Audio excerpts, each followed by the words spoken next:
뭐 조금 차이 있는 견해를 바뀔 수도 있는데요. 근데 제 견해는 뭐 똑같았었거든요. 네. 그런데 제가 댓글을 안 읽어보다가 최근에 댓글을 한번 쭉 보니까 오해하시는 분들이 많이 있는 것 같아가지고 이 시간을 통해 가지고 제 견해가 변함이 없다. 그런 것을 말씀드리기 위해서 오늘 이 자리를 마련한 거고요. 네.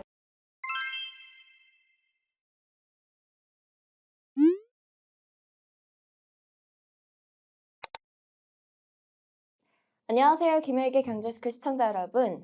최근에 여러 방송국들에 우리 김혜익 교수님께서 출연하신 거를 많이 보셨을 거라고 생각이 듭니다. 그렇다면 더욱더 이 영상을 보셔야 될 것 같은데요. 교수님께서 여러 방송사들의 여러 가지 주제들로 출연을 많이 하셨습니다. 그럴 때마다 이 주가에 대한 견해라든지 여러 가지 종목들에 대한 얘기도 가끔씩 해주셨을 텐데 그때마다 전망이 바뀐다는 오해를 받으시곤 하셨어요. 그래서 이 점을 확실하게 명확하게 이 시간을 통해서 밝히고자 영상을 촬영해 주신다고 하시니까요. 꼭 영상 보시면 감사하겠습니다. 교수님 네, 안녕하세요. 안녕하세요. 네, 교수님. 예, 워낙 바쁘시잖아요. 하루에도 막 여러 곳에 출연을 하시고. 예, 네, 그래서 정말 정신없이 다니시고 바쁘신 스케줄을 소화해내고 계시는데 예, 댓글들을 최근에 많이 보시고 예. 속상하셨을 것 같아요. 그래서 제가 여러 유튜브 방송, 공중파 방송 나가다 보니까요. 네. 어쩔 수 없이 거기서 질문한 거 대답하다 보니까 조금 차이 있는 견해를 바뀔 수도 있는데요. 근데 제 견해는 똑같았었거든요. 네. 그런데 제가 댓글을 안 읽어보다가 최근에 댓글을 한번 쭉 보니까 오해하시는 분들이 많이 있는 것 같아가지고 이 시간을 통해 가지고 제 견해가 변함이 없다. 그런 것을 말씀드리기 위해서 오늘 이 자리를 마련한 거고요. 네. 그리고 가능한 이제 다른 방송에 출연은 좀 많이 자제하겠습니다. 아, 여러 방송에 나가다 보니까 특히 그 제목 같은 거를 좀 강하게 달아가지고 제 생각으로는 다른 것들이 전달될 수 있는 것 같아요. 네. 그래서 앞으로 다른 방송은 좀 자제하고 더 공부하고 우리 이 채널만 더 집중하려고 합니다. 네, 감사합니다. 교수님께서 오늘 이 시간을 통해서 이 증권 시장에 대한 전망 확실하게 명확하게 하나로 밝혀주신다고 하십니다. 우선 여러 가지 시각들이 존재를 합니다. 이 증권 시장에 대해서요. 예. 그렇게 차이가 왜 존재하는지부터 얘기를 나눠보면 좋을 것 같아요. 그러니까 제가 그림을 하나 여기다 제시해 네. 놨습니다만은 이 그림은 그 사무엘슨의 경제 원론에 나오는 그림이거든요. 그래서 제가 1979년에 대학 처음 들어가지고 경제학을 공부했는데요. 사무엘슨 경제학 그 책으로 공부를 했어요. 그런데 서문에 이런 그림이 그려져 있습니다. 근데 이런 그림을 한쪽으로 보면 새 주둥이 같고요. 다른 쪽으로 보면 산양 머리처럼도 보이거든요. 아, 경제학, 사회과학이라는 거는 이런 거라는 겁니다. 자기가 배운 이 이론, 보는 데이터에 따라 가지고 어떤 사람은 새 주둥이라고 그러고 어떤 사람은 산양 머리라고도 주장할 수가 있거든요. 네. 경제학, 사회과학이 이런데요. 주식시장에서는 매우 불확실하죠. 그래서 어떤 사람은 이쪽 보고 어떤 사람은 저쪽 보고 다른 이야기를 할 수가 있어요. 물론 어떤 사람들이 더 합리적으로 이론 가지고 합리적인 데이터 가지고 설명하고 예측력이 높냐. 그거는 차후의 문제입니다만 증권시장에 이렇게 다양한 견해가 존재할 수가 있습니다. 네. 그래서 저도 제가 보는 시각을 이야기하지만요. 또 다른 분들은 전혀 그 다른 이야기를 하실 수가 있죠. 이거는 아마 보시는 분들의 판단에 따라 가지고 최종적으로 결정하셔야 될 것 같아요. 사회가 경제학이라는 건 이거다. 그런데 주식시장은 불확실성이 더 높다. 그래서 다양한 견해가 나올 수가 있고요. 저도 저하고 전혀 다른 견해를 주장하는 사람들 그런 분들이 보게 되죠. 그러면은 그 사람 견해 존중하고요. 왜 이분이 이런 주장을 하는지 좀 생각해 보게 되죠. 네. 그리고 제가 아, 이런 점은 부족했구나 이런 생각도 가끔 해봅니다. 음. 그런데 애널리스트라는 거, 이코노미스트라는 거는요. 제가 정말 이코노미스트, 애널리스트 생활을 한 20년 넘게 했지 않습니까? 자료를 만들고 그걸 펀드 매니저든 투자자한테 제공해야 되는데 주장이 있어야 돼요. 예, 이것도 같다, 저것도 같다 그렇게 이야기하고 예를 들어 펀드 매니저 큰 자산을 운영하는 펀드 매니저 설명하면요. 그냥 뭐라 알았어요 그래요. 그러니까 자기 주장을 하고 거기에 맞는 이론 데이터를 충분히 보완하면 된다는 것이죠. 근데 네. 어떻든 증권시장에는 다양한 견해가 존재할 수밖에 없고 그 다양한 견해를 투자자들이 좀 받아들이고 행동에 옮겨야 될 것 같습니다. 네.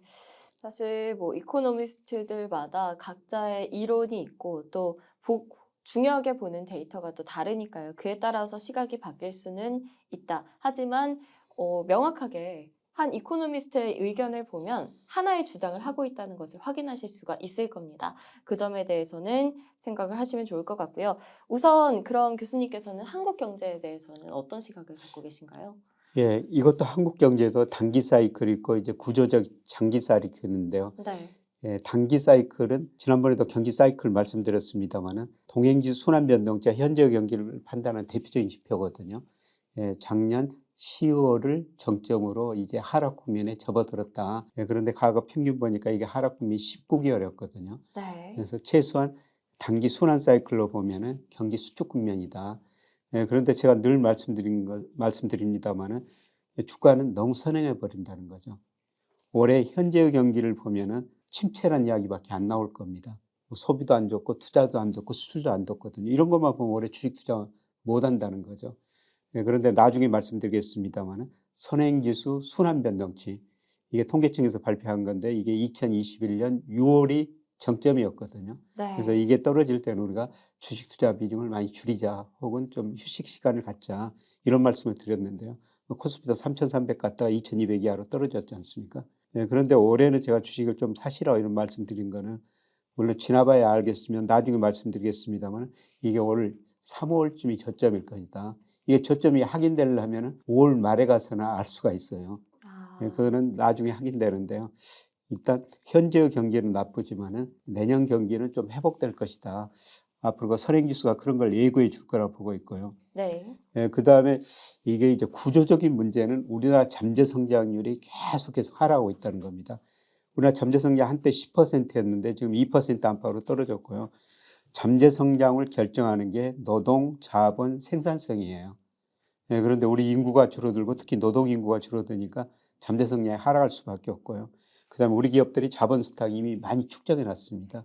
그래서 크게 투자 안 늘어날 거고요. 우리 성장률이 올라가려면은 총 요소 생산성이 개선돼야 돼요. 네. 예, 그런데 이런 거는 하루아침에 개선되는 거 아니거든요. 사회적 대타협을 통한 생산성 개선 이게 필요한데 이게 하루아침에 이루어지지 않습니다. 그래서 제가 추정해 보니까 우리 잠재 성장률이 지금 2%에서 1% 후반으로 진입하는 과정이고요. 뭐 다른 기관도 마찬가지입니다만 2030년 한 1%, 그 이후에는 우리나라 잠재 성장률이 1% 이하로 떨어질 수가 있다는 겁니다. 그래서 구조적으로 우리 잠재 성장이 떨어지는데 그 떨어지는 가운데서도 단기 사이클이 있거든요. 예, 단기 사이클마저 지금 수축 국면이다. 그러니까 현재 경기는 장기적으로 저성장 국면에 들어섰고, 예, 그 다음에 사이클상으로도 지금 수축 국면이다. 예, 그런데 우리 주식시장에서는 현재 경기보다는 미래 경기를 나타내는 선행지표를 보자. 네. 이런 말씀을 드리는 겁니다. 네. 예, 그리고 우리 잠재 성장이 얼마나 떨어진가를 보기 위해서 제가 우리나라 역대 대통령 재직기간 연평균 경제 성장률을 그려놨는데요. 이 오. 대통령이 바뀔 때마다 성장률이 계단식으로 떨어지는 거죠. 정말 쭉쭉쭉 예. 내려오네요. 그래서 한때 10% 성장했는데요. 예. 97년 외환위기 겪으면서 구조조정하면서 5%로 떨어졌고, 예, 지금은 잘해야 2% 성장이거든요. 네. 근데 이런 저성장 때 나타나는 가장 중요한 특징이 차별화예요. 9%, 10% 성장할 때는요, 경제 규모 파이가 커졌기 때문에 네. 우리 기업들이 같이 성장할 수가 있었습니다. 예, 그런데 갈수록 커지는 규모가 상대적으로 축소되니까 경쟁력 있는 기업은 살아서 더 잘 되고 경쟁력 없는 기업은 시장에 퇴출될 수밖에 없죠. 그래서 작년에 보니까 우리 기업 36%, 중소기업 거의 50% 정도가 이자 보상 비율이 1 미만이거든요. 그러니까 중소기업 50% 정도가 1년간 영업이익 내가지고 이자도 못 갚는다는 겁니다. 네. 그런데 지금 금리는 높은 수준 현재까지는 유지하고 있죠. 그다음에 지금 경기가 사이클상 더 나빠지는 국면이기 때문에 아마 기업들은 상당히 어려운 게 있을 수밖에 없어요. 물론 여기서 살아남는 기업은 더 잘 될 겁니다. 그래서 주시장에도 차별화할 수밖에 없다. 어떻든 구조적으로 우리 잠재 성장률이 계속 하락하는 게 문제다. 이렇게 볼 수가 있죠. 네. 한국 경제에 대한 시각 간단하게 정리를 해보자면 단기적으로는 경기 수축 국면, 이 초기 단계이다라고 보시면 될 것 같고요. 장기적으로 봤을 때는 구조적으로 저성장 국면에 진입을 했는데 이 저성장이라는 게 결국에는 성장이 굉장히 느린 거잖아요. 예전부터 점차 이 성장률이 낮아졌기 때문에 종목별 그리고 분야별의 차별화가 현재 진행되는 중이다라고 생각을 하시면 될 것 같습니다. 그렇다면 한국 경제에 대해서 전반적으로 다뤄주셨는데 가장 중요한 요소 중에 하나죠. 금리에 대해서는 어떻게 보시나요? 예, 금리는 이제 정점을 치고 장기적으로 저는 하락 국면에 접어들었다. 이런 말씀을 계속 드립니다. 예, 그래서 그 왼쪽 그림에 보면은 빨간 선으로 은행 대출금리, 그냥 은행 예금금리 최근에 많이 올랐어요. 예, 그런데 예금금리보다 먼저 꺾이기 시작했고요. 대출금리도 꺾이기 시작했습니다. 그래서 이게 일시적인 현상이 아니라 추세적인 현상이다. 예, 네. 이렇게 보고 있는데요. 금리를 결정하는 게 가장 중요한 게 경제 성장률이에요. 이런 대출금리, 명목금리, 뭐 예금리 이런 걸 명목금리거든요. 명목금리는 실질금리 플러스 물가상승률이다 그러는데 앞서 말씀드렸지만 우리 잠재 성장이 2%에서 1% 후반으로 진입하는 과정이다. 그러니까 경제 성장이 낮아지니까 금리도 낮을 수밖에 없다. 그런데 최근에 이렇게 금리가 올라왔던 것은 물가 때문이에요. 물가가 작년에 5% 이상 올랐지 않습니까? 물가가 네. 오르다 보니까 결국 금리도 오를 수밖에 없는데 최근 물가 상승률이 서서히 낮아지고 아마 12월 가면은 하는 총재도 이야기하고 있습니다만은 3% 초반, 저는 2% 후반까지 떨어지라고 보고 있습니다. 그래서 경제 성장률 떨어지고 물가도 떨어지니까 금리가 낮아질 수밖에 없다. 그리고 우리 경제 전체적으로 보면요. 아직도 저축이 투자보다 많아요. 저축이라는 건 돈의 공급이고 투자라는 건 자금 수요거든요. 돈이 네. 남아도는 경제죠. 이것도 물론 차별화는 됐습니다. 중소기업들 돈이 없어서 굉장히 힘들죠. 그러나 작년 9월 현재 한국은행과 자금순환에 따르면요. 우리 기업들이 가지고 있는 현금성 자산이 무려 940조 원이에요. 대기업들은 많은 현금을 가지고 있다는 거죠. 그럼 이 현금이 놀고 있다는 건가요? 그렇죠. 예. 그래서 돈이 남아도는 경제고요. 네. 그러니까 대기업들이 이제 돈을 많이 가지고 있으니까 앞으로 은행에서 돈을 덜 빌렸을 거예요. 은행은 돈이 들어오면은 대출하면 유가증권 투자하죠. 네. 대출은 가계대출, 기업대출, 유가증권은 주식화점 채권이죠. 그런데 가계부채가 많으니까요. 우리 가계가 가치는 은행에서 돈 빌려고 소비할 수가 없어요. 가계도 상대적으로 앞으로 돈을 덜 빌렸을 수밖에 없고요. 네. 기업도 대기업이 940조 현금성 자산 가지고 있기 때문에 아마 은행에서 돈을 덜 빌렸을 거예요. 그러면 가게도 돈을 덜 빌렸고 기업도 돈을 덜 빌렸으면요. 은행이 그 돈 가지고 채권을 살 수밖에 없다는 겁니다. 네. 채권 사면 채권 수요가 올라가고 채권 가격은 올라가고 금리는 떨어지게 되는 거죠. 그래서 금리를 결정하는 이렇게 큰 요소 보니까요. 이미 금리는 정점을 찍고 하락하는 과정에 접어들었다. 이게 속도의 문제입니다. 그런데 이미 시장 금리는 많이 떨어졌죠. 그래서 10년 국채 수익률이 작년 그 9월, 10월에 4.6%가 있다가 최근에 3.2%까지 떨어졌고요. 네. 그 다음에 제가 우리나라 그림에 그 국고채 3년 수익률하고 기준금리 그려놨는데요. 국고채 30년 수익률 많이 떨어졌어요. 그리고 이제 기준금리가 언제 떨어지느냐. 그런데 이 그림에서 알다시피 그리고 제가 뭐 인과관계를 분석해 보니까요. 시장금리가 기준금리를 일방적으로 설명합니다. 그래서 시장금리 국고채 3년 수익률이 올라가면 뒤따라 한국은행 기준금리가 올라갔고요. 그다음에 시장금리가 떨어지면 일정한 시차를 두고 한국은행이 기준금리를 내렸다는 거죠. 네. 그래서 앞서 말씀드렸습니다만 시장금리 국고채 3년 수익률이 이미 작년 10월에 정점을 치고 떨어지는 과정이다. 그렇기 때문에 조만간 기준금리도 인하할 수가 있다는 겁니다. 시간차만 좀 존재를 하는 거네요. 같은 그렇습니다. 방향으로 가고요. 그래서 이런 의미에서 우리가 계속 방송에서 작년 9월, 10월 이후로 계속 채권 좀 사십시오 이런 말씀을 드렸는데요. 이런 그림을 보고 금리를 결정한 요인들 보면은 지금도 채권 사시기에는 안 늦은 시기라는 겁니다.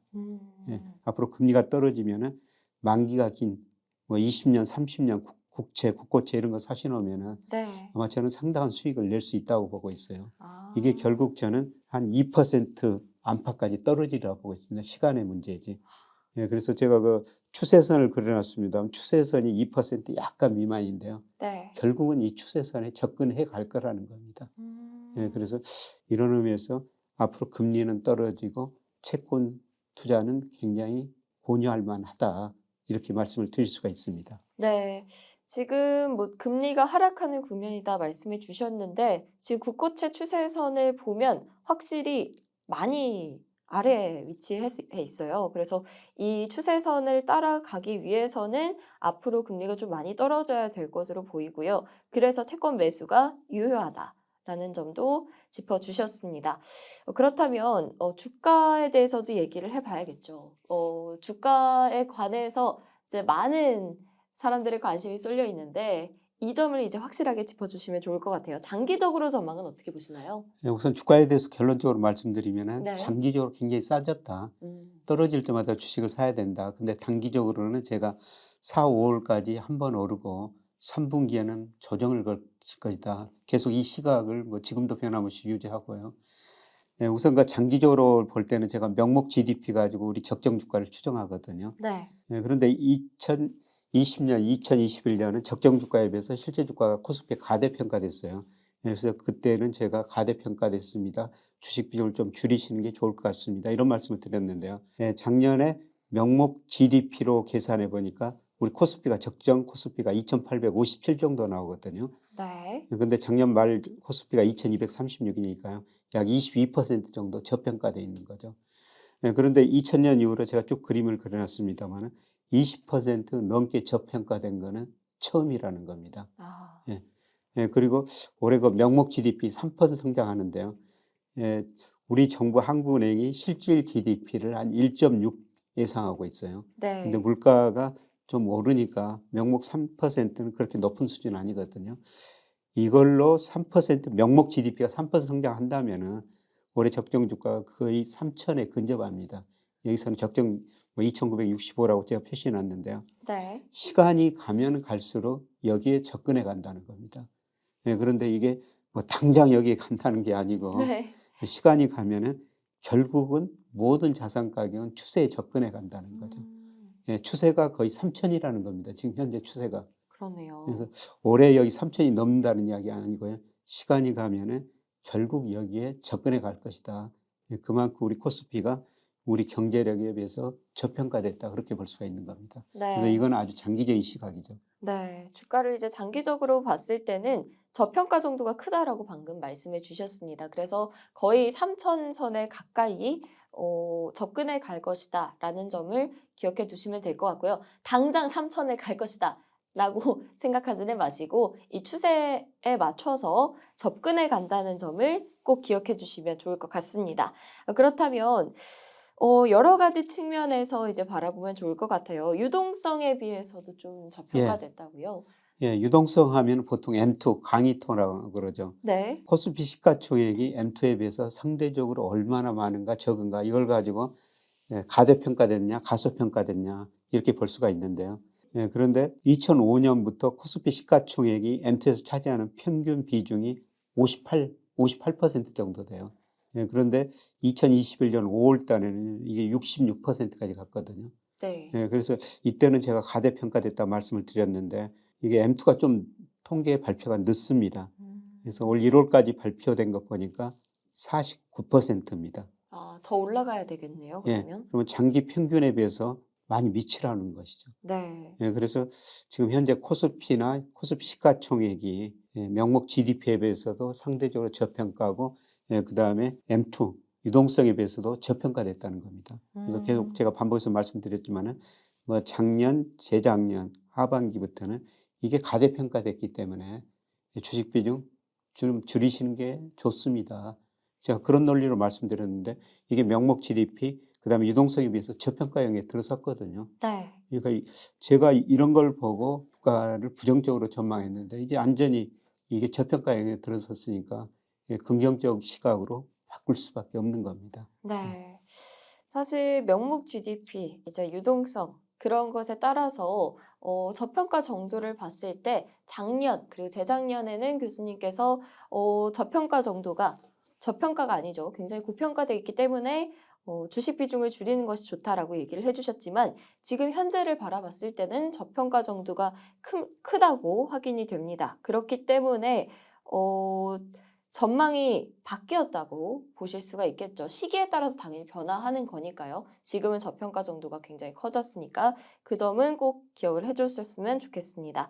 그렇다면 단기적으로 또 바라보면 좋을 것 같아요. 일평균 수출 그리고 주가를 한번 비교를 해봐서 앞으로 이제 뭐 상반기, 예, 하반기 초반 예. 그즈음까지도 한번 바라보면 좋을 것 같은데요. 예, 제가 앞서 두 가지 지표는 장기 주가를 볼 때 보는 지표고요. 이제 월별로 볼 때는 일평균 수출이 월별로 발표가 되기 때문에 일평균 수출하고 코스피하고 상관관계를 보거든요. 사실 우리 코스피하고 상관계수가 제일 높은 게 일평균 수출 금액이에요. 상관계수가 0.86이나 되거든요. 코스피하고 상관계수가 이렇게 높은 경제변수가 없습니다. 예, 그래서 월별로 제가 평가할 때는 일평균 수출에 비해서 주가가 가대평가됐냐, 가소평가됐냐 이런 걸 따지는데요. 예, 그런데 오른쪽 그래프에 있습니다만은 제가 이거는 코스피를 일평균 수출로 회귀 분석해 가지고 잔차를 구해 가지고 가대평가하고 가소평가 이걸 평가하는데요. 네. 2021년 6월에는 무려 36%나 가대평가됐었어요. 그래서 이때는 제가 3,000 갈 때 2,200까지도 떨어질 수 있습니다. 이런 주장을 했는데요. 네. 예, 그런데 지금 수출 안 좋습니다. 그럼에도 불구하고 주가가 급락해 버린 거죠. 네. 3,300 넘었던 주가가 최근에 뭐 2,200, 지금 올라봤자 2,500 안팎입니다만 완전히 그 저평가가 고평가가 해소돼 버렸어요. 때로는 저평가 영역에 들어섰다가 약간 고평가 영역에도 있습니다만 지금은 이 일평균 수출을 같이 가고 있다는 겁니다. 네. 그래서 이런 거로 보더라도 주가가 가대평가는 안 돼 있다. 수출이 지금 안 좋은데도 불구하고 주가가 전혀 가대평가된 것은 아니다. 그래서 이런 의미에서 물론 가소평가 정도가 확대될 수가 있어요. 그럼에도 불구하고 이제 주가 저평가 영역에 들어섰으니까 이럴 때일수록 우리가 주식 비중을 좀 늘려야 된다. 주가가 떨어지면 더 늘려야 된다. 이런 말씀을 드리고 있는 겁니다. 네. 단기적으로 일평균 수출 그리고 주가의 관계를 바라봤을 때에도 과거에 2021년 6월 즈음이죠. 그때를 봤을 때는 과대평가 정도가 좀 컸었는데 지금 2023년 2월 기준으로 봤을 때는 이 과대평가, 이 고평가 정도가 꽤나 해소된 것을 확인을 할 수가 있습니다.